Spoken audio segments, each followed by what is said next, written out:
بسم الله الرحمن الرحيم ومن دونهما جنتان فبأي آلاء ربكما تكذبان مدهامتان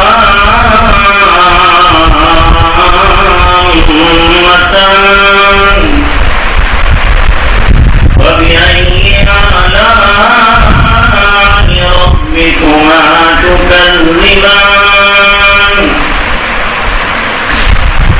فيهما عينان نضاختان فبأي آلاء ربكما تكذبان صدق الله العظيم.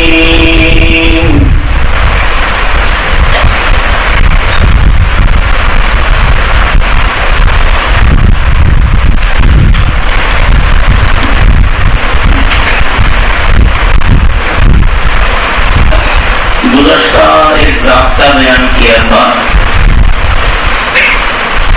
ایک قاعدہ بیان کیا تھا، اس قاعدے کے ماتحت کئی اور چیزیں ذکر ہوئی تھیں. ایک قاعدہ یہ تھا کہ اللہ تعالیٰ کے یہاں بندوں کا جیسا عمل ویسا بدلہ. اللہ کے یہاں یہ نظام نہیں ہے کہ آپ نے کام تو زیادہ کیا لیکن آپ کو بدلہ کم مل گیا. ہاں، کم کام کرو زیادہ بدلہ دے دیں اللہ، یہ اللہ اپنے کرم سے کرتے ہیں، لیکن یہ کبھی نہیں فرماتے کہ آپ کا کام زیادہ ہے اور بدلہ کم. کام کم ہے بدلہ زیادہ ہے، یہ کرم ہے اللہ. اس میں نے چند باتیں جو ہے اس کے ماتحت بیان کی. آج ایک بات مزید اس میں بڑھانی ہے، وہ یہ ہے کہ جس کام کو ہم اچھا سمجھ رہے ہیں، یہ کام بہت اچھا ہے بھائی، اس نے بڑا اچھا عمدہ کام کیا ہے، یہ ہمارا فیصلہ ہے. ظاہر کے اعتبار سے ہم فیصلہ کرتے ہیں. کسی کا اچھا کام، کسی نے اسپتال بنایا، ہم تعریف کریں گے اچھا کام کیا انہوں نے. کوئی راستہ بنا رہا ہے، ہم کہیں گے بھائی بڑا اچھا کام کر رہا ہے. ظاہر میں سب اچھے کام ہیں، لیکن یہ کاموں پر اللہ کے یہاں اچھے ہونے کا لیبل لگے گا کہ نہیں، یہ اللہ کو معلوم ہے. کیونکہ ہم جو دیکھتے ہیں ہمارے اعتبار سے فیصلہ کرتے ہیں. اللہ کے یہاں جو فیصلہ ہوتا ہے وہ کسی کام کی حقیقت تک پہنچے ہیں اللہ، یعنی جو کام کرنے والا ہے اس کی نیت کو بھی جانتے ہیں. چھوٹی سی مثال سے بات سمجھ آئے گی. اب ایک آدمی ظاہر میں کلمہ پڑھ لے، ایسے واقعات ہوئے ہیں. ایک صاحب گئے تھے برطانیہ، تو رمضان کا مہینہ ہے، پڑھنے گئے. انہوں نے کہا مجھے تو بھائی تراویح بھی پڑھنی ہے، کہاں جاؤں گا؟ تو پروفیسر نے کہا کہ یہ فلاں کمرہ جو ہے نا یونیورسٹی کا، اس میں روزانہ تراویح ہوتی ہے. یہ تو بڑی اچھی بات ہے، مجھے کیمپس سے بات جانے کی. وہاں گیا تو امامے والے اور کرتے والے، داڑھی والے، سفید لوگ تراویح پڑھ رہے ہیں اور ایک حافظ قرآن سنا رہا ہے.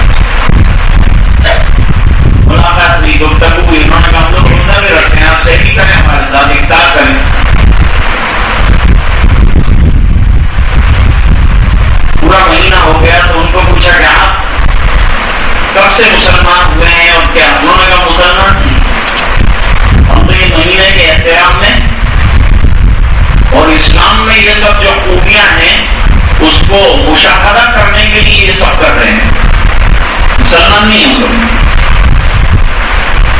یہ تو انہوں نے کہہ دیا،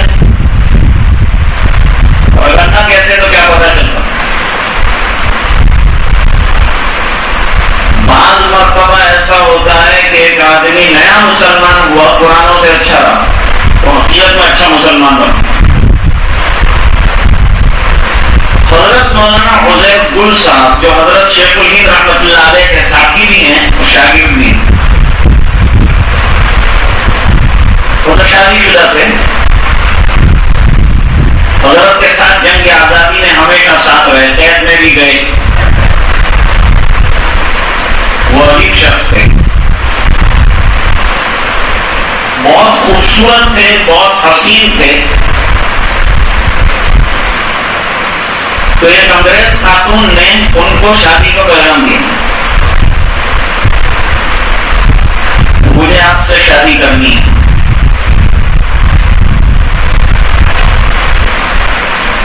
تو انہوں نے کہا میں تو شادی شدہ ہوں، تو کہا کوئی بات نہیں، اسلام میں تو 4 شادیوں کی اجازت،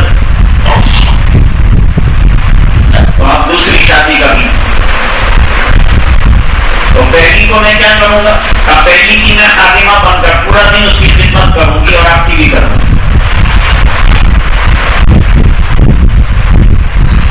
اب مسلمانوں کے معاملے جو طے ہوتے ہیں مشوروں سے طے ہوتے ہیں۔ حضرت شیخ الہند رحمۃ اللہ علیہ کے سامنے خط رکھا، تو یہ خاتون تو نکاح کرنے پر بضد ہے،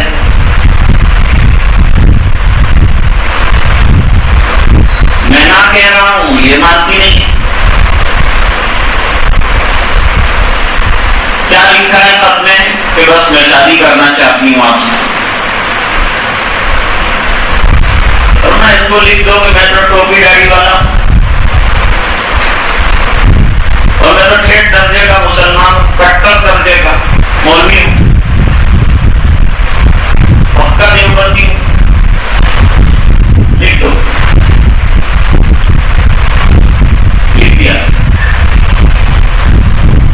وہاں سے جواب آیا کہ تم جو بھی ہو مجھے شادی کرنا، تمہارا مولوی ہونا منظور، تمہارا عالم ہونا منظور، اور کہا اس کے لیے تو میں شادی کر رہی ہوں، یہ سب دیکھ کے تو شادی کر رہی ہوں۔ اچھا، یہ حضرت کے سامنے بات رکھی، حضرت نے فرمایا آپ کر لینا چاہیے، فرمایا یہ اچھا مشورہ دیا، یہ سفید ہاتھی کو میں کہاں پالوں گا، یہ انگریز لڑکی ہے، اس کو گھر میں جا کے رکھوں گا، میں میرا چھوٹا سا گھر ہوتا ہے، اس میں کیا بسیرا ہوگا، یہ مشکل کام، کیسا مشورہ دیا۔ اب آپ نے جو مشورہ دیا ہے تو میں ایک خط لکھتا ہوں،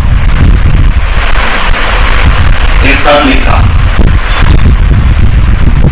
خط میں لکھا کہ جب میرے یہاں شادی کر کے آؤ گی تو تمہیں پردے میں رہنا پڑے گا، اور یہ لیڈی کٹ اور ڈیڈی کٹ جو تم نے بال کاٹ رکھے یہ بھی نہیں ہوں، بال نہیں کٹنے۔ نمازیں 5 وقت کی پڑھنی ہے، تہجد میں اٹھنا ہے، میں تو تہجد کے وقت سے اٹھتا ہوں، اور تم جو گھومنے گھامنے جاتی رہتے ہیں گھومنے بھی لے جاؤں گا امتحان کے طور پر۔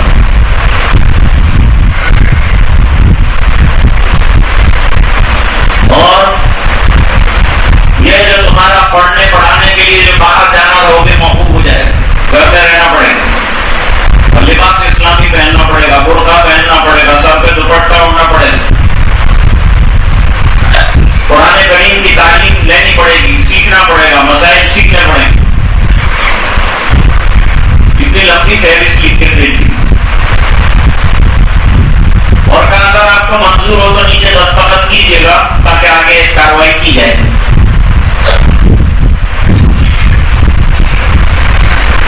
اس نے نیچے دستخط کر دیے اور ایک اور پورا کاغذ بھی ساتھ لگا، اس کے نیچے بھی دستخط کر دیے اور لکھا کہ جتنی شرطیں وہ سب منظور ہیں، اس کے علاوہ آپ کے ذہن میں اگر کوئی نئی شرطیں ہوں وہ اس پر لکھ دیں، وہ پہلے سے منظور ہے. اب یہ پتہ ہے حضرت مجبور ہو گئے کہ نہیں یہ واقعی شادی کرنا چاہتے ہیں. غالباً اس شادی کا مقصد جو ہے خواہش براری نہیں ہے، کیونکہ اس میں پہلی شرط یہ لگائی تھی کہ تجھے پکا سچا مسلمان بننا ہے. اس نے کہا مجھے یہ نمبر 1 پر منظور ہے، تمہارے ساتھ جینے بھرنے کا ساتھ.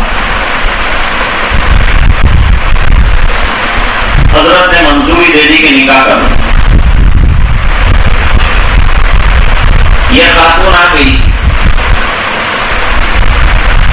جتنی شرطیں لکھی تھی اس کی اتنی پابندی کی اس نے. اس کا پردہ اور اس کا برقع اور اس کا اسلامی قوانین اور شریعت پر عمل کرنا، یہ دیکھنے کے لیے پہلے سے جو مسلمان آبائی جو چلی آ رہی تھی خواتین وہ دیکھنے جاتی تھی. اس نے تو ہمیں پردہ کرنا سکھا دیا، اس نے تو ہمیں برقع پہننا سکھا دیا، اور اس کے گھر پر لڑکیاں قرآن کی تعلیم حاصل کرنے آتی اور مرتے دم تک غلط کے ساتھ رہی. تو دیکھیے کتنا سچا اور کتنا پکا کہ مروجہ جو خواتین کی پہلے سے مسلمان، وہ مسلمانی سیکھنے کے لیے اس خاتون کے وہاں جاتے. کیونکہ مسلمان خاتون کیسی ہوتی ہے تو فرمایا مولانا عزیر گل کی انگریزی جو بیوی مسلمان بھی اس کو دیکھو. اب یہ اتنی سچی پکی رہی، لیکن اگر کوئی کلمہ پڑھ لے تو اندر کیا ہے ہم کو معلوم ہے؟ نہیں معلوم. اب وہ نماز بھی پڑھ رہا ہے ہمارے ساتھ، وہ تلاوت بھی کر رہا ہے، وہ شادی میں بھی شامل ہو رہا ہے، اس نے مسلمان لڑکی سے شادی بھی کیا ہے. اس کا انتقال ہوگا تو مسلمانوں کے قبرستان میں اس کو دفنائیں گے. اس کو مسلمانوں کے قبرستان میں دفنایا جائے گا. اب یہ پتا چلے کہ بھائی یہ تو مسلمان نام کا تھا، اصل میں کوئی اور تھا. ہم نے اپنا کام کر دیا، ہم اتنے ہی مکلف ہیں، جو ہم نے دیکھا اس کے مطابق ہم نے کام کیا ہے. ہم اندر کے مکلف نہیں ہیں، اندر کا حال اللہ کو معلوم ہے. اور اگر کیوں مسلمانوں کے قبرستان میں دفن ہوا اور مسلمانوں والی ٹریٹمنٹ اس کو دی گئی اور دعائیں مغفرت کی گئی، لیکن اللہ کے یہاں وہ ایمان والا نہیں ہے، کیونکہ وہ مسلمان دل سے تھا ہی نہیں. اس کو کچھ جنت بھی نہیں ملنی ہے، کچھ بھی نہیں ملنا. جو کیا ہم نے ظاہر کے اعتبار سے کیا، باقی کا فیصلہ اللہ کیا. ذرا حدیث سے اس کو ہم دیکھتے ہیں.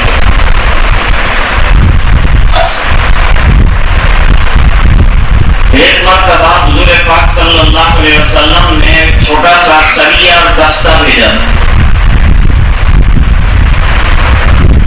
جس علاقے کی طرف بھیجا تھا وہ علاقے میں جب پہنچا یہ دستہ تو سامنے سے عرب چرواہے اپنے جانوروں کو لے کر آ رہے. جیسے ہی انہوں نے یہ مسلمانوں کا دستہ دیکھا اور لشکر دیکھا تو انہوں نے پڑھا لا الہ الا اللہ، اور انہوں نے جو ہے سلام کیا، السلام علیکم.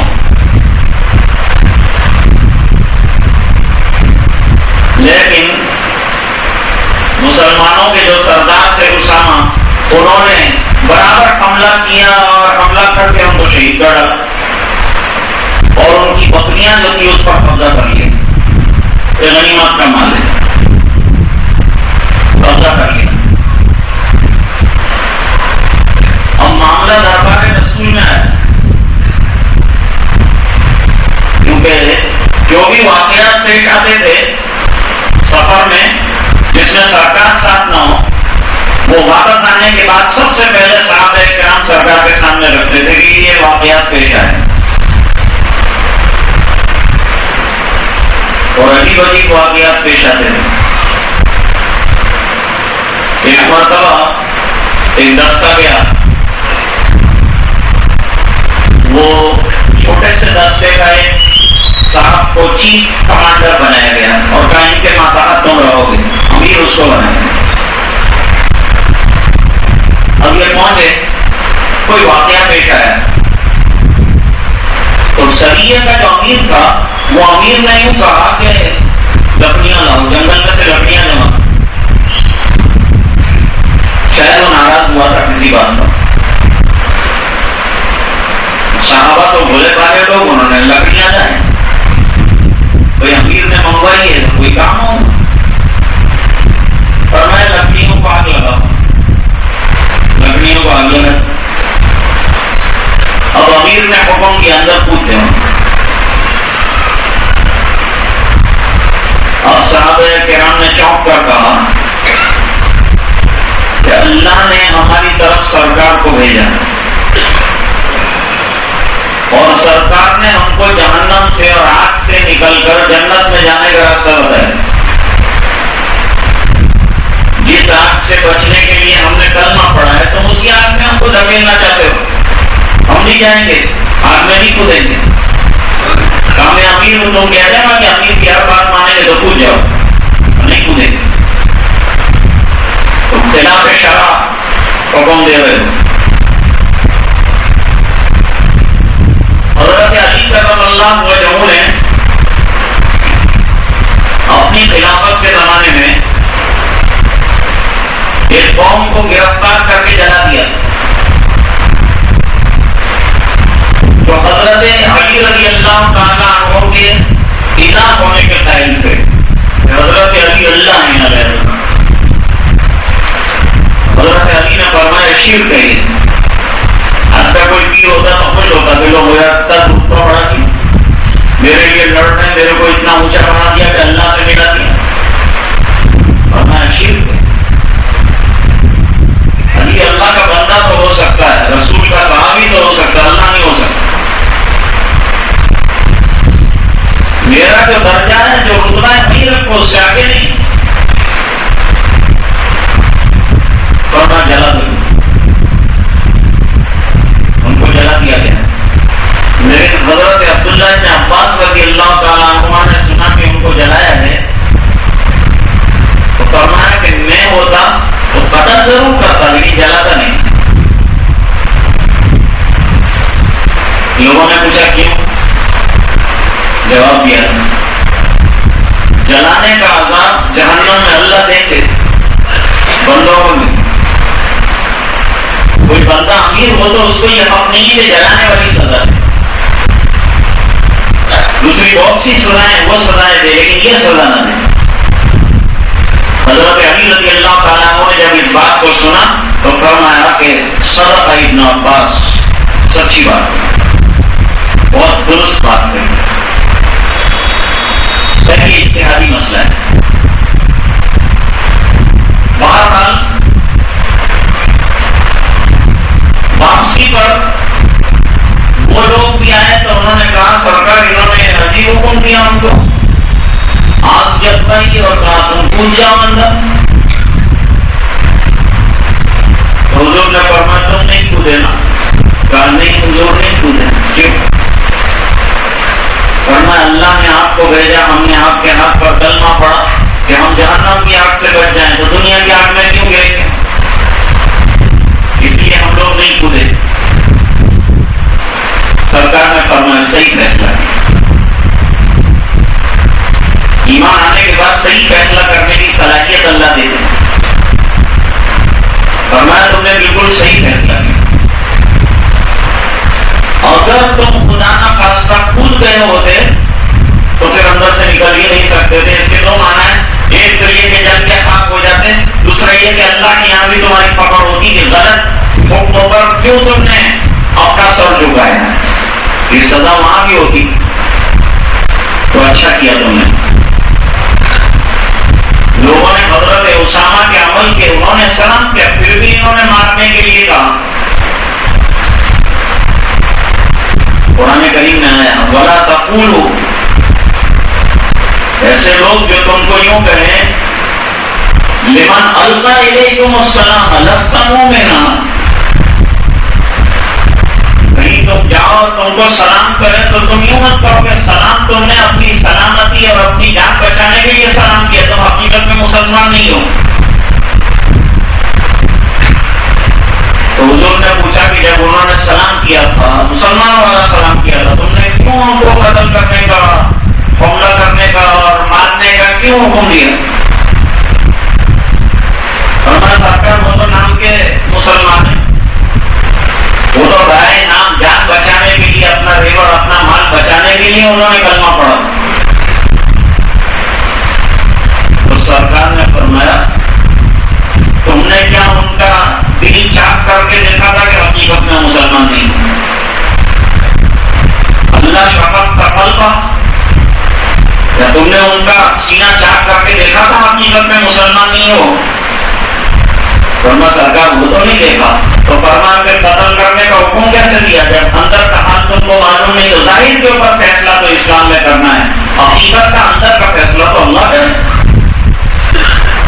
نیتوں کا معاملہ اندر کا معاملہ ہے، دل کا ارادہ کیا ہے اللہ کو معلوم ہے، تو تم نے اندر والی بات کا فیصلہ اوپر سے کیسے کر دیا؟ جو ذاکر میں اوپر رہا تھا اس پر تو میں فیصلہ کرنا تھا، اس سے زیادہ نہیں۔ ایک صحابی نے سوال کیا کہ میں کسی غیر پر حملہ کرتا ہوں جنگ میں، عام طور پر حملہ کرنے کا حکم نہیں، میدان میں نے حملہ کیا، اس نے بھی حملہ کیا، اس نے ایسا حملہ کیا کہ میرا ہاتھ کاٹ ڈالا، اور ہاتھ کاٹ کر جب میں اس کے مقابلے کے لیے دوڑا تو ایک دم بڑے طرف کے پیچھے چھوٹ گیا، اور وہ مارنا چاہتا تھا میں اس کو تلوار سے، لیکن اس سے پہلے اس نے کلمہ پڑھ لیا۔ اب میں کیا کروں سرکار؟ مسائل پوچھتے ہیں صاحب، اس نے میرا ہاتھ کاٹ دیا، میں نے پلٹ کر اس پر حملہ کیا تو درخت کے پیچھے سے اس نے پہلے کلمہ پڑھا، تب اس سے میری تلوار اس کی گردن تک پہنچ گئی۔ اب کیا فرماتے ہیں؟ سرکار نے فرمایا آپ قتل نہیں کر سکتے تھے۔ کیوں؟ اس لیے نہیں کر سکتے کہ اس نے کلمہ پڑھا ہے، سرکار اس نے تو اپنی جان بچانے کے لیے کلمہ پڑھا ہے۔ فرما دل کا حال اللہ کو معلوم ہے، ظاہر کے اوپر فیصلہ ہے، فیصلہ جو کریں گے ہم لوگ تو ظاہر کے اعتبار سے فیصلہ کریں گے، تو ہم ظاہر کے اعتبار سے کسی کو کہتے ہیں یہ اچھا عمل ہے، یہ برا عمل ہے، یہ اچھی چیز ہے، یہ اچھا ہے، اس پر امید ہے کہ اللہ بدلا دے، اس لیے ڈیفینیٹلی کسی کو آپ نہیں کہہ سکتے کہ یہ سیدھا جنت میں گیا، ایسا ڈیفینیٹلی نہیں کہہ سکتے۔ تو کیا کہہ سکتے ہیں؟ ارجو ان تکون من اہل الجنہ، امید ہے اللہ کی ذات سے قوی کہ اس کے اعمال قبول کر کے اللہ اپنا فضل فرما کر جنت میں داخلہ دیں گے۔ ہم لوگ تو بڑے مفتی ہیں، کوئی مرے اس سے پہلے فتویٰ صادر کر دیتے کہ جنت میں جائے گا کہ کہاں جائے گا۔ ایک خاتون کا انتقال، ایک خاتون کے یہاں صحابی رہتے ہیں، عثمان ابن مظعون رضی اللہ تعالیٰ عنہ، بقیع غرقد کے سب سے پہلے مدفون ہیں، اور بقیع غرقد میں جس کو ہم جنت البقیع کہتے ہیں، یہ قبرستان میں سب سے اعلیٰ مرتبے کا کون ہے؟ یہ بحث ہے اپنی جگہ۔ عثمان ابن مظعون رضی اللہ تعالیٰ عنہ پہلی مرتبہ دفن ہوئے، وہ خاتون جن کے ساتھ بھائی چارہ کروایا تھا سرکار نے، اس نے ان کی قربانیوں کو دیکھ کر یوں کہا کہ جنہ اور شاید تو بس سیدھے جنت میں۔ حضور پاک صلی اللہ علیہ وسلم نے فرمایا میں تو نہیں جانتا، تو جانتی ہو؟ لوگ حیران ہو گئے، سرکار نہیں جانتے تو یہ کہاں سے جانتی ہوگی؟ فرمایا میں تو نہیں جانتا کہ یہ جنتی، مجھے زیادہ معلوم ہے مجھ سے یہ جنت میں۔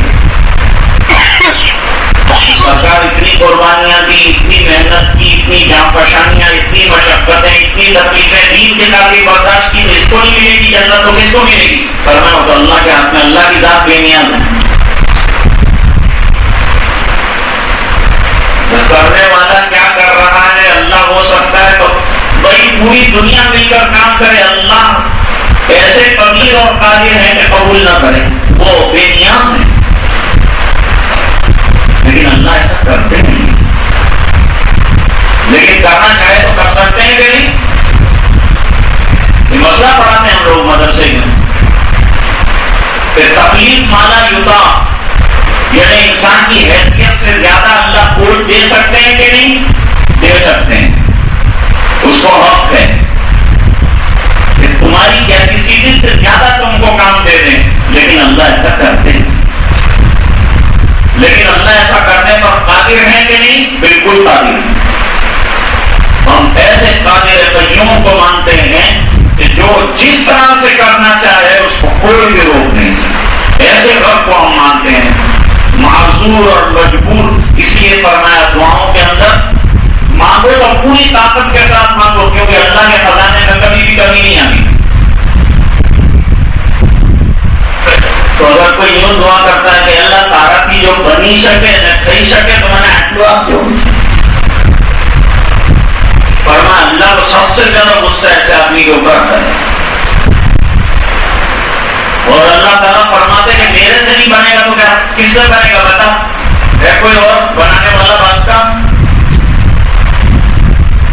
تو فرماتے ہیں دعا میں ایسا جملہ استعمال مت کرو کہ تجھ سے ہو سکے، اللہ سے تو سب ہو سکتا ہے۔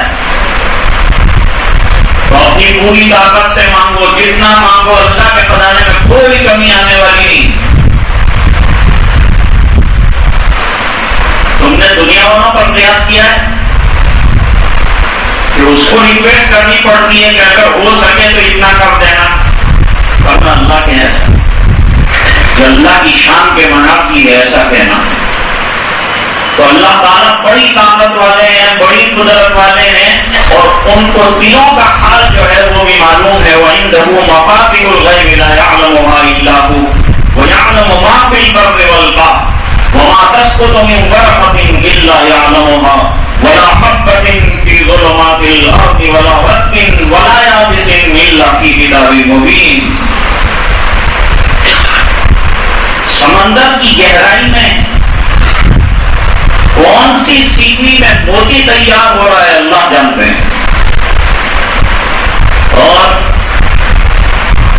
رات کی گھٹاٹوپ اندھیریوں میں گھنے جنگل میں خشک پتا درختوں سے کون سا گرا اللہ کو معلوم ہے، اور کروڑوں دانے زمین میں ڈالے گئے ہیں، کون سا دانا پنپ کر وہ شجر بارآور بننے والا ہے اللہ کو معلوم۔ اللہ کے پاس جسے تم غیب کہتے ہو اس کے خزانے کی چابیاں ہیں، اور یاد رکھو کہ اللہ کے لیے کوئی چیز غیر ہے ہی، جو ہے وہ در حقیقت بندوں کے لیے، اور جو کہا جا رہا ہے بندوں کی نسبت سے کہا جا رہا ہے، ورنہ اللہ کے سامنے تو سب ظاہر ہے۔ تو بعد میں یہ کہہ رہا تھا کہ کبھی کبھی آدمی کے بارے میں لوگ فیصلہ کرتے ہیں کہ بھائی اس کا عمل ایسا ہے اور ایسا زبردست ہے کہ بس اب یہ یوں ہے اور یوں ہے اور یوں مرتبہ ہے۔ میں تو نہ کہتا ہوں کہ بھائی لوگوں کو اللہ والوں کے اور نبیوں کے مرتبے طے کرنے کا کوئی حق ہے ہی نہیں۔ ہم کیا جانتے ہیں کسی کا مرتبہ اور مقام؟ ہم کو کیا علم ہے؟ ہم ظاہر کو دیکھ کر فیصلے کرتے ہیں، کسی کی 4 رکعت دیکھ کے بولتے ہیں کہ ولی کامل ہو گیا، تمہیں کیا معلوم؟ جیسے نبیوں کے رتبے اور مرتبے انسانوں کو قائم کرنے کا حق نہیں ہے، میں نے یہ مسئلہ پہلے بھی کہا ہے، لیکن جب لوگ ڈسکس کرنے پر آتے ہیں تو درجے قائم کرتے ہیں، اس کا یہ نمبر اس کا وہ نمبر، تیرا تو کوئی نمبر ہے نہیں تو کیا دوسروں کو نمبر دے گا؟ تیرا تو ٹھکانا ہے نہیں، دوسروں کو کیا ٹھکانا دے گا؟ چنانچہ حدیث پاک میں آیا، نبی کریم صلی اللہ علیہ وسلم نے فرمایا لا تقولوا انا خیر من یونس ابن متى، یوں مت کہو کہ میں یعنی سرکار یونس ابن متى سے بہتر ہے۔ سوال ہوا کہ سرکار کا مرتبہ یہ حضرت یونس علیہ السلام سے اونچا ہے کہ نہیں؟ آپ تو نبی الانبیاء ہیں، آپ تو امام الانبیاء ہیں، آپ تو سرتاج انبیاء ہیں۔ تو اگر یہ رتبہ کسی نے یوں کہا کہ سرکار افضل ہے تو کیا ہوا ہے؟ فرمایا یہ تو کوئی بات نہیں، لیکن سرکار تمثیل دینا چاہتے ہیں کہ بھائی تم اگر رتبے کسی کے قائم کرو گے نا تو دوسرے کسی نبی کی توہین کر بیٹھو گے۔ کبھی کبھی آدمی ایک کو رتبہ دیتا ہے تو دوسرے کو گرا کے رکھ دیتا ہے، ایک شخص کو اونچا کیا تو دوسرے کو گرا کے رکھ دیا، یہ کوئی حق نہیں۔ ہم سب کا معاملہ اللہ کے اوپر چھوڑو، ہم کو اللہ نے مفتی اور فیصلہ کرنے والا نہیں بنا۔ ایک صاحب مجھ سے پوچھ رہے تھے کہ مولانا یہ حضرت علی معاویہ آپ پڑھتے کہ حضرت علی آپ پڑھتے؟ میں نے کہا جو بھی ہوگا آپ پڑھتے ہو تو اللہ نعمت کے لیے نہیں پوچھے گا، خود فیصلہ کرے گا۔ پھر تو کہہ رہے دماغ پاشی کرتا ہے، تو اپنی فکر کرنا ہے۔ اگر تیرے کو پوچھنے والے ہوں قبر میں یا آخرت میں اس کے اوپر فیصلہ موقوف ہو تو بتا دے تجھے۔ اللہ نے دنیا میں پردے ڈالے، میں یہ پردے کو چاک کرنے کا کیا حق ہے؟ ہم اللہ کے یہاں کا نظام ہے، اللہ فیصلے کریں گے اپنے اعتبار سے۔ اس لیے حدیث میں ایک بات اور بھی آئی، کیا نبی کریم صلی اللہ علیہ وسلم نے فرمایا ایک آدمی عمل کرتا رہتا ہے لوگ سمجھتے ہیں بس یہ جنتی ہو گیا، اچانک ایک عمل ایسا موت سے پہلے ظاہر ہوتا ہے کہ وہ سیپ ہو جاتا ہے کفر میں۔ کیوں؟ حدیث پاک میں ہے کہ نہیں؟ ایک زمانہ ایسا آنے والا ہے کہ صبح میں آدمی مسلمان تو شام کو کافر ہوگا، اور شام کو کافر کا صبح میں مسلمان ہوگا۔ یہ کیا ہے؟ یہ کیا بتانا چاہتے ہیں؟ یہ ہماری زبانوں کو کنٹرول نہیں ہے، یہ بات بتانا چاہتے ہیں۔ بیٹھا ہے، ڈسکس کر رہا ہے، بحث کر رہا ہے، بحث کہاں کی کہاں چلی گئی، یہاں تک کہ ایمان سے نکل گیا، پتا بھی نہیں ہے بیچارے کو۔ اس لیے اپنی مجالس میں دین کو مرکزی بحث کا موضوع مت بناؤ۔ اپنی بحث کرنی ہے کرو، بھائی کاروبار کی بحث کر رہے ہیں، دوستی کی بحث کر رہے ہیں، آگے پیچھے کوئی بات کر رہے ہیں، کوئی بات نہیں ہے، لیکن یہ فیصلہ کرنا اور ایسی بات کرنا سرکار نے منع کرنا ہے۔ آدمی کبھی کبھی مسئلے میں ایسی بحث میں اتر جاتا ہے اور اتنی لمبی بحث کرتا ہے، حالانکہ بیچارے کو جب علماء کے سامنے بات جاتی ہے تو ہنستے ہیں کہ بیچارے کو یہ مسئلے کی اصل ہی معلوم نہیں ہے، اس کی مرکزی حیثیت ہی اس کو معلوم نہیں، اس کو ضابطہ معلوم نہیں۔ علم تو ضابطوں کا نام ہے، علم تو اصول کے مطابق چلنے کا نام ہے۔ علم والا وہ ہے جو اصول سمجھتا ہو، اس کو عالم کہتے ہیں۔ فقیہ اس کو کہتے ہیں جو مسائل کے دلائل جانتا ہو، اس کو کہتے ہیں۔ تبھی جا کر کے فقیہ بنتا ہے۔ سرکار نے گویا یہ بات واضح کر دی کہ اپنی زبانوں کو کنٹرول میں رکھا کرو، اور ایسا کنٹرول میں رکھو کہ نہ کسی کے لیے کوئی فتوے، نہ کسی کے لیے کوئی مسئلے، نہ کسی کے رتبے، یہ سب کو مت چھیڑو، اپنی بات رکھو۔ دینی بحث کرتے کرتے کبھی کبھی جملہ ایسا نکل جاتا ہے آدمی ایمان سے بھی باہر نکل جاتا ہے، اسے پتہ بھی نہیں ہوتا، اس کو احساس بھی نہیں ہوتا کہ یہ جملہ میرا اتنا خطرناک ہے کہ مجھے دین سے باہر نکال گیا اور کفر کی باؤنڈری میں لے جا کر اس نے مجھے کھڑا کیا ہے۔ مہاراج تو گزرتا میں نے ایک بات کہی تھی، یہ تھوڑی سی بات تنقید کے طور پر آج دوبارہ کہی کہ اللہ تعالیٰ کے یہاں جو فیصلے ہوتے ہیں تو وہ اس طرح سے ہوتے ہیں کہ جیسا جیسا اللہ کی نظر میں بندے کا عمل ہے اس کے مطابق اللہ کے یہاں اس کا بدلہ ہے۔ اللہ جو بدلے عطا فرماتے ہیں وہ اس شان کے مطابق عطا فرماتے ہیں جس شان کا عمل ہوتا ہے۔ جتنا اونچا ہوگا عمل اللہ کے یہاں بدلہ بھی اتنا اونچا ہوگا، جتنا درجہ کم ہوگا اسی کے مطابق جو ہے اس کا بدلہ بھی ہوگا۔ قرآن نے کہا ہل جزاء الاحسان الا الاحسان، احسان کا بدلہ احسان ہی ہو سکتا ہے۔ میں تو کہتا ہوں اللہ کے یہاں ہمارا کوئی حسن عمل نہیں ہے، لیکن یہ کرم ہے اللہ کا کہ اسے حسن عمل میں شمار کر کے اس پر جو اللہ دیتے ہیں اس نے عمل والوں کو ہم کو اللہ دیتے ہیں. ورنہ ہمارے عمل کی حیثیت کیا کل گزرتا. میں نے اس کے دلائل دیے تھے اور کچھ مثالیں بھی کہہ اس کی باتیں کی تھی. آج اسی پر بات ختم کرتے ہیں. اللہ تعالیٰ ہم سب کو دینی سمجھ عطا فرمائے اور قرآن کریم کی فہم نصیب فرمائے. اللهم صل على سيدنا محمد وعلى آل سيدنا محمد وبارك وسلم. آتنا في الدنيا حسنة وفي الآخرة حسنة وقنا عذاب النار. قنا عذاب القبر وقنا عذاب الحشر وقنا عذاب الفقر وقنا عذاب الدين. واحشرنا يوم القيامة مع الأبرار. ربنا لا تزغ قلوبنا بعد إذ هديتنا وهب لنا من لدنك رحمة إنك أنت الوهاب. ربنا إنك جامع الناس ليوم لا ريب فيه إن الله لا يخلف الميعاد. ربنا اغفر لنا ذنوبنا وإسرافنا في أمرنا وثبت أقدامنا وانصرنا على القوم الكافرين. اللهم اهدنا واهد بنا واجعلنا سببا لمن اهتدى. اللهم اهد الناس جميعا. اهدنا الصراط المستقيم صراط الذين أنعمت عليهم من النبيين والصديقين والشهداء والصالحين وحسن أولئك رفيقا. حسبنا الله لديننا حسبنا الله لدنيانا حسبنا الله لمن بغى علينا حسبنا الله لمن كادنا بالسوء. اے اللہ ہمارے گناہوں کو معاف فرما، کوتاہیوں سے درگزر فرما، اپنا فضل و کرم شامل حال فرما، رحم کے کرم کے فیصلے فرما، عافیت کے معاملے فرما. اے الہ العالمین ہمارے دلوں کے بگاڑ دور فرما. اے اللہ ہمارے ایمان کی حفاظت فرما. اے اللہ جان مال عزت آبرو کی حفاظت فرما. اے اللہ ہماری آنکھوں کی، ہمارے کانوں کی، ہماری زبان کی، ہمارے دل دماغ کی، ہماری شرمگاہوں کی اے اللہ سب کی حفاظت فرما. اے الہ العالمین ہمارے ایمان کی حفاظت فرما. اے الہ العالمین ہماری نمازوں کی پابندی ہمیں نصیب فرما.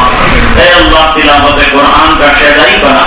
اے اللہ دلوں کے بگاڑ دور فرما. اے اللہ ہمارے ظاہر اور باطن دونوں کی اصلاح فرما. اے اللہ دلوں کو نور معرفت سے چمکا دے اور اے اللہ منور فرما دے. اے الہ العالمین جب تک زندہ رکھے ایمان پر زندہ رکھ. جب دنیا سے جانے کا وقت وہ کلمے والی موت عطا فرما. اے اللہ کے مرحومین دنیا سے گئے جنت میں اعلیٰ مقام عطا فرما. اے اللہ جب تک زندہ رکھے دین پر زندہ رکھ. پورے مجمع کی مغفرت فرما. دعائیں اپنے فضل و کرم حبیب پاک صلی اللہ علیہ وسلم کے طفیل منظور فرما. برحمتک یا ارحم الراحمین.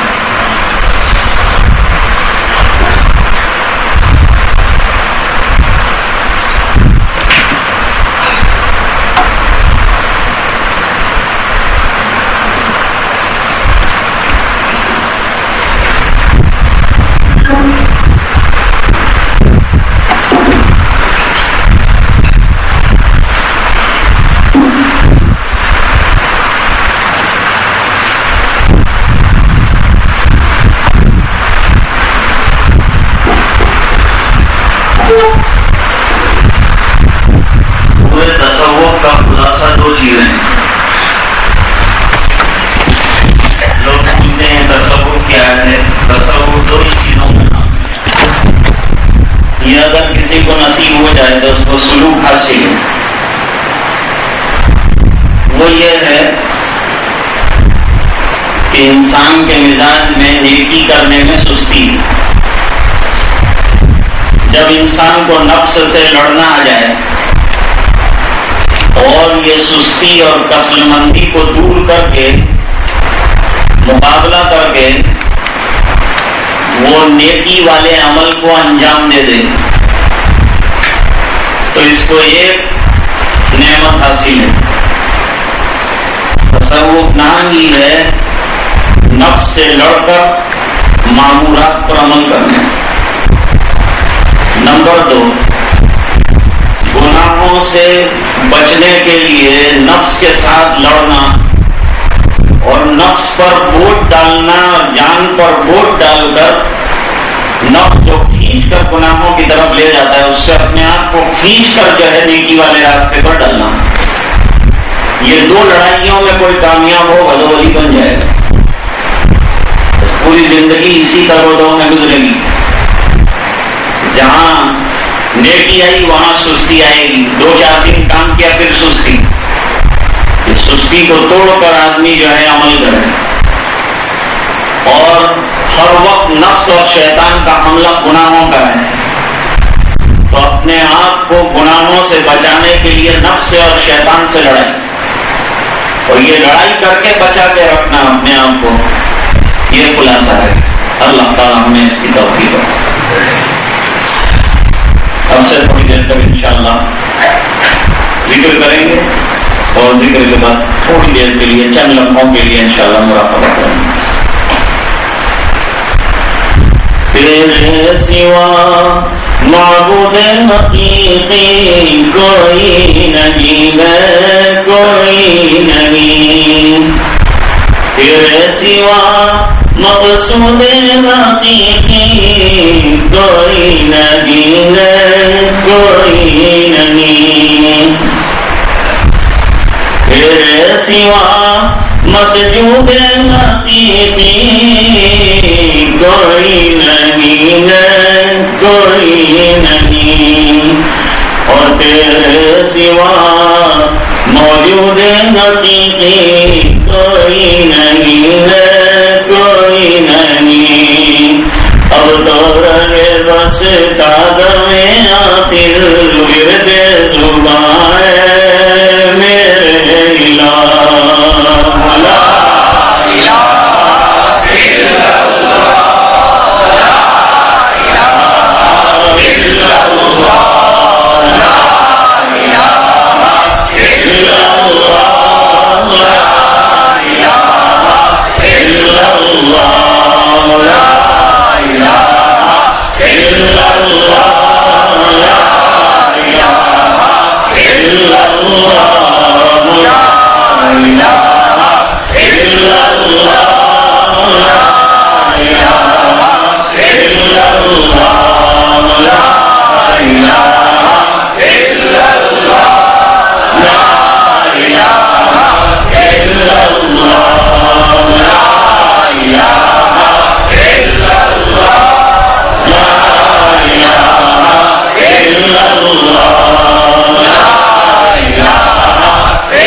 الہ.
جیسے اوراد بتائے گئے ہیں اور اذکار اس کے مطابق پابندی سے کرتے رہیں، اللہ تعالیٰ مجھے آپ کو سب کو اس کی توفیق، ذکر کو پابندی کے ساتھ ہو تو اس کے ثمرات سامنے آئیں گے۔ اب سے کچھ دیر تک کے لیے مراقبہ کریں گے۔ اللہ کی رحمت کے انتظار میں بیٹھنے کا نام ہے مراقبہ۔ دو فائدے بہرحال اس کے حاصل ہوتے ہیں۔ ایک تو یہ ہے کہ گناہوں سے بچنا نصیب ہو جاتا ہے، اللہ کا فضل ہوتا ہے تو نیکیوں کی توفیق بھی ہو جاتی ہے۔ یہ دونوں نعمتیں بہت بڑی ہے۔ مراقبہ مقصود نہیں، مقصود ہے اللہ کی رضا۔ وہاں تک پہنچنے کا یہ وسیلہ اور ذریعہ ہے۔ چند منٹوں کے لیے آنکھ بند ہو اور جسم میں نقل و حرکت نہ ہو، سر جو ہے دل کی طرف ذرا سا جھکا ہوا ہو اور لگاتار تصور رکھا جائے اللہ کی رحمت برس رہی ہے، دل میں سما رہی ہے اور دل اللہ اللہ اللہ کر رہا ہے۔ اور سے تھوڑی دیر تک مراقب ہوں۔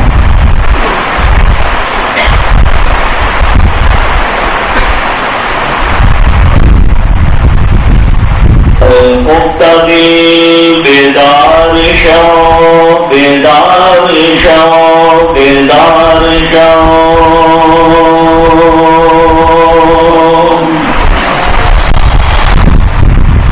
غفلتوں میں ڈوبے ہوئے دل جاگ جاؤ۔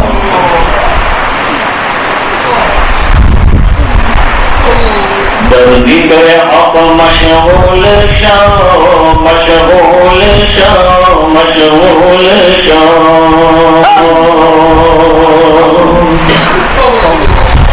اللہ کی یاد میں مشغول کرو، دل کا اصلی کام اللہ کی یاد ہے۔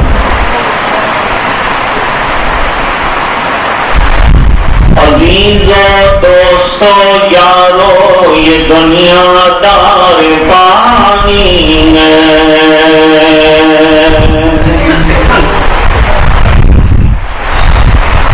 دل سے مت لگاؤ تم لحد میں جا بنانی ہے۔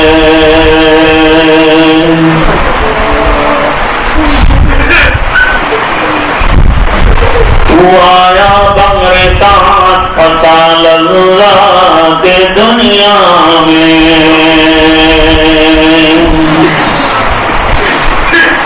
اگر کوئی گئی تیری کیسی نادانی ہے،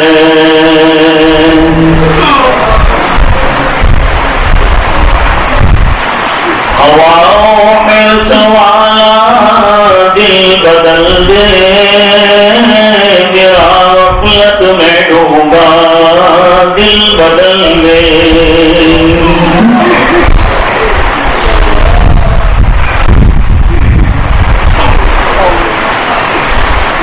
بدل دے دل کی دنیا دل بدل دے،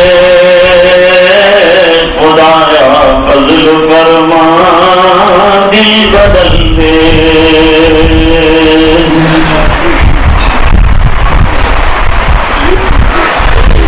گناہگاری میں کب تک عمر کاٹوں، بدل دے دل کا رستہ دل بدل دے۔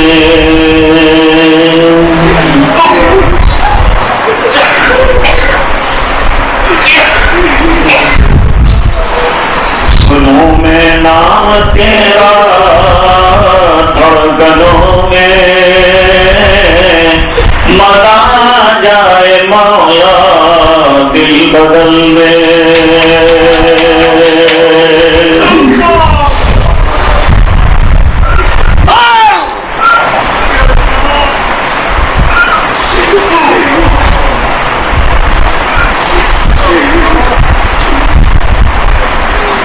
ہٹا لوں آنکھ اپنی ماں سوا سے،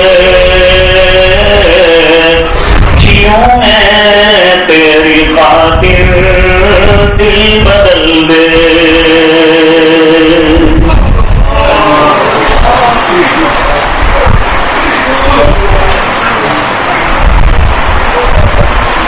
کروں قربان اپنی ساری خوشیاں، تو اپنا غم فرماتا کر دل بدل دے.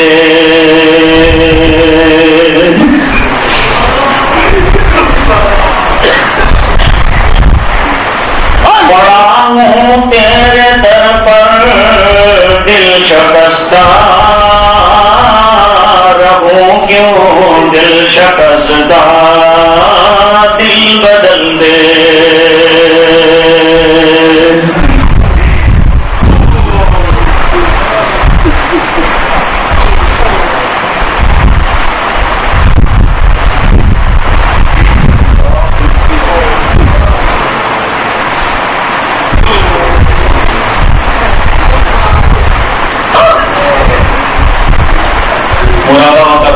ایک بات ضرور سوچنا چاہیے کہ آج کہا گیا اور میں نے آنکھیں بند کی ہیں. ایک دن وہ آئے گا جب آنکھوں پر جسم پر کوئی اختیار نہیں رہے گا اور میں پھٹے ہوئے درخت کی طرح گرا.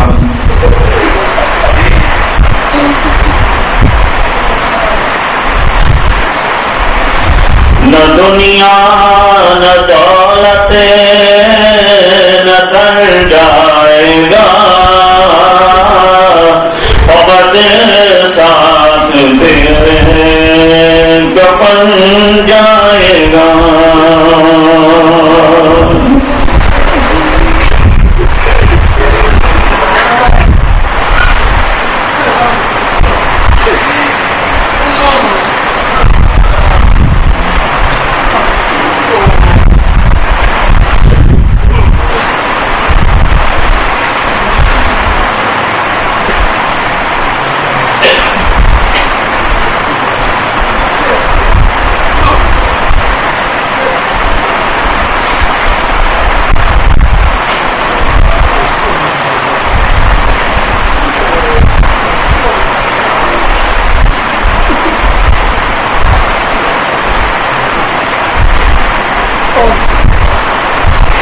لا الہ الا اللہ محمد رسول اللہ صلی اللہ علیہ وسلم. اللهم لك الحمد كله ولك الملك كله ولك الشكر كله وإليك يرجع الأمر كله علانيته وسره. اللهم صل على سيدنا محمد كلما ذكره الذاكرون وكلما غفل عن ذكره الغافلون. رب اغفر وارحم وتجاوز عما تعلم إنك أنت العز الأكرم. آتنا في الدنيا حسنة وفي الآخرة حسنة وقنا عذاب النار. قنا عذاب القبر وقنا عذاب الحشر وقنا عذاب الفقر وقنا عذاب الدين واحشرنا يوم القيامة مع الأبرار. لا تزغ قلوبنا بعد إذ هديتنا وهب لنا من لدنك رحمة إنك أنت الوهاب. ربنا إنك جامع الناس ليوم لا ريب فيه إن الله لا يخلف الميعاد. ربنا اغفر لنا ذنوبنا وإسرافنا في أمرنا وثبت أقدامنا وانصرنا على القوم الكافرين. اللهم آت نفوسنا تقواها وزكها أنت خير من زكاها أنت وليها ومولاها. يا مقلب القلوب ثبت قلوبنا على دينك. يا مصرف القلوب صرف قلوبنا إلى طاعتك. اللهم طهر قلوبنا من النفاق وعملنا من الرياء وألسنتنا من الجن وأعيننا من الخيانة فإنك تعلم خائنة الأعين وما تخفي الصدور. اللهم إن قلوبنا ونواصينا وجوارحنا بيدك لم تملكنا منها شيئا وإذا فعلت ذلك بنا فكن أنت ولينا واهدنا إلى سواء السبيل. اے اللہ ہمارے گناہوں کو معاف فرما. اے اللہ ہماری کوتاہیوں سے درگزر فرما. اے اللہ ہم بہت بڑے مجرم ہیں, بہت بڑے خاطی ہیں, بہت بڑے عاصی ہیں. اے اللہ بہت بڑے گناہگار ہیں. اے اللہ بہت بڑے خطاکار ہیں. اے اللہ بہت بڑے ضیاءکار ہیں. اے اللہ بہت بڑے ریاکار ہیں.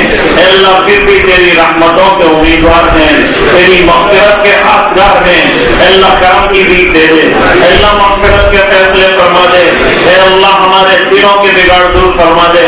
اے اللہ ہماری برائیوں کو ختم فرما دے, سیئات کو حسنات سے مبدل فرما دے. اے اللہ نیکیوں کا داعیہ ہمارے دلوں میں پیدا فرما دے.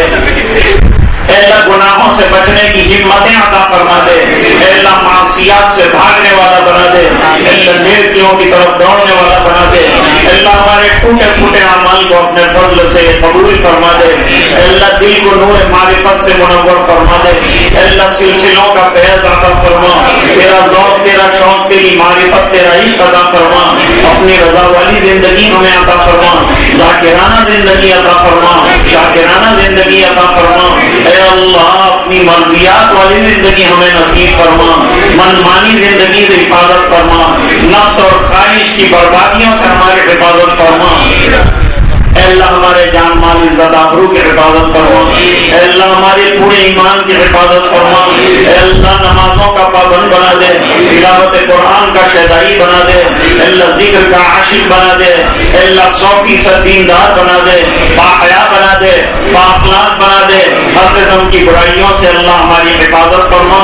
اے اللہ زندگی کا بہت بڑا حصہ تجھے ناراض کر کے گزارا، جرم عظیم کو معاف فرما، باقی زندگی طاعت والی بنا دے، اے اللہ ایمان والی بنا دے، اے اللہ تیرے احکام کی پیروی والی بنا دے، اے اللہ العالمین اپنا فضل فرما دے، کرم فرما دے، اللہ ہمارے گناہوں کی طرف نظر نہ فرما، اپنی شان کریمی پر نظر فرماتے ہوئے اللہ ہمارے جرائم کو معاف فرما دے، گناہوں پر عفو درگزر کی قلم چلا دے، اے اللہ در در کی ٹھوکریں کھائی تیرے در پر آئے ہیں اور تیرے دروازے سے نکال دیے گئے تو کوئی اور دروازہ نہیں جا کر بھی مانگیں گے۔ اے اللہ ہماری ٹوٹی پھوٹی دعاؤں کو اپنے فضل و کرم نبی کریم صلی اللہ علیہ وسلم کے صدقے میں منظور و قبول فرما۔ سبحان ربک رب العزة عما یصفون، سلام علی المرسلین والحمد للہ رب العالمین۔